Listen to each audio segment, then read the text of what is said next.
এই মুহূর্তে ছবিতে আমরা নজর রাখবো ফের রাজপথে চাকরি প্রার্থীরা করুণাময়ী থেকে আচার্য সদন পর্যন্ত মিছিল 2016-র এসএলএসটি চাকরি প্রার্থীদের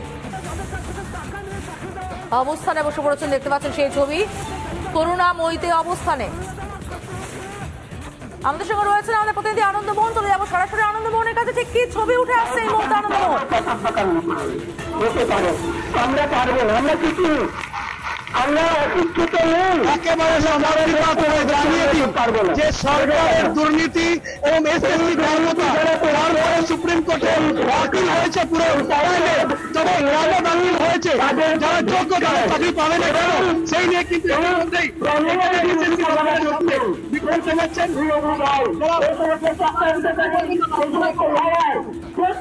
আমরা তো চাইছি যে আমরা যোগ্য হিসাবে চাকরি পেয়েছি। সিবিআই বাদ কমিটি রিপোর্ট দিয়ে দিয়েছে কে যোগ্য কে অযোগ্য, সেই যোগ্য অযোগ্য আলাদা করে যোগ্যরা তাদের নিজের সম্মান ফিরে পেতে চাইছে।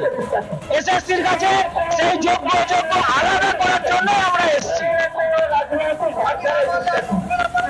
উঠবো না, এখানে থাকবো।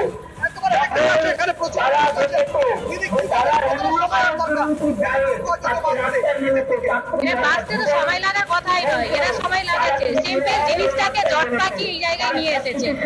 সবকিছু ওদের কাছে আছে, সিবিআই দিয়ে দিয়েছে কারা যোগ্য কারা যোগ্য, কিন্তু দেখা যাচ্ছে ওরা সব জিনিসটাকে জট পাকিয়ে ঘোটালা করে দিয়েছে। গ্রুপ ডি, গ্রুপ সি, নবম দশম, 11-12 সব আলাদা আলাদা পরীক্ষা সব একসাথে করে দিয়েছে।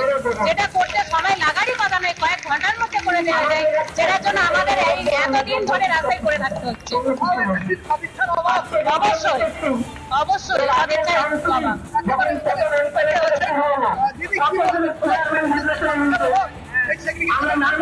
তাই মনে হয় সদিচ্ছার অভাব। লিস্ট তো রেডি আছে,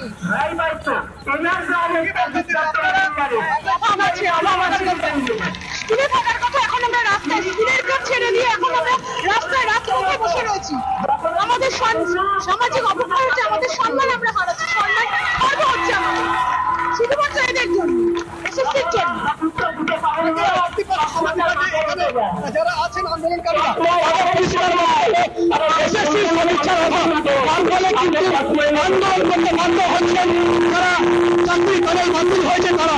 অবিলম্বে চাইছেন সেগ্রিগেশন করে যারা যোগ্য প্রার্থী যারা যোগ্য শিক্ষক তাদেরকে পুনর্বহাল করা হয়।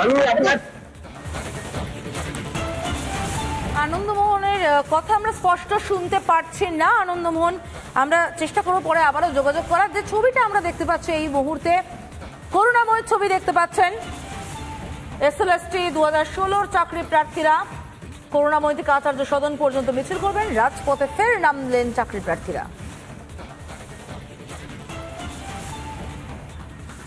আমাদের এই দাবি দাবা নিত্য নতুন কিছু নয়। আমরা দীর্ঘদিন ধরে ওয়াই চ্যানেলে রাত এবং দিন কাটাচ্ছি এবং দীর্ঘদিন ধরে আমাদের প্রতিবাদ আশা করি আপনারা সুস্পষ্টভাবে জানতে পেরেছেন। তবু আজকে আমরা বলছি, আমরা 2016 সালের এসএলএসটি যে পরীক্ষা হয়েছিল সেই পরীক্ষায় যোগ্য শিক্ষক আজকে আমরা সকলে এখানে সমবেত হয়েছি এবং এই একটাই কারণ, যেন যোগ্য শিক্ষকদের সঠিক তথ্য দিয়ে সুপ্রিম কোর্টে এসএসসি কমিশন যিনি চেয়ারম্যান আছেন তিনি আমাদের সহযোগিতা করেন এবং আপনাদের মাধ্যমে আমাদের মাননীয় তার কাছেও আমরা বারবার আবেদন নিবেদন করে চলেছি, কিন্তু তিনি এ বিষয়ে কোনো প্রকার এখনো পর্যন্ত কোনো কথা বলেননি।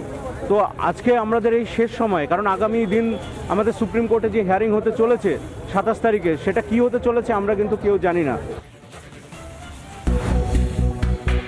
প্রতিবাদ আরো একবার হওয়া উচিত ট্রেন্ডিং, কারণ বিচার এখনো পেন্ডিং। মহামান্য মুখ্যমন্ত্রী এতটা সক্রিয় হতেন অপরাধীদের ধরার জন্য, তাহলে এতদিন আর আমাদের অপেক্ষা করতে হতো না। শুধু একজনকে সঞ্জয়কে ফাঁসি দিয়ে দায় এড়িয়ে দিলে হবে না, সমস্ত অপরাধীদের ধরতে হবে, তাদের সবাইকে ফাঁসি ঝুলাতে হবে, এটাই আমার আবেদন। আর কত পাপ ঢাকার জন্য আর কত দূর যেতে পারে এই রাজ্য সরকার, এবং তারপরও তারা এই ধরনের মুখোশ পরে সব জিনিসটাকে ভুল পথে চালনা করতে পারে। কিন্তু আমরা লড়াই করব, অপেক্ষা করব বিচার ছিনিয়ে আনার জন্য।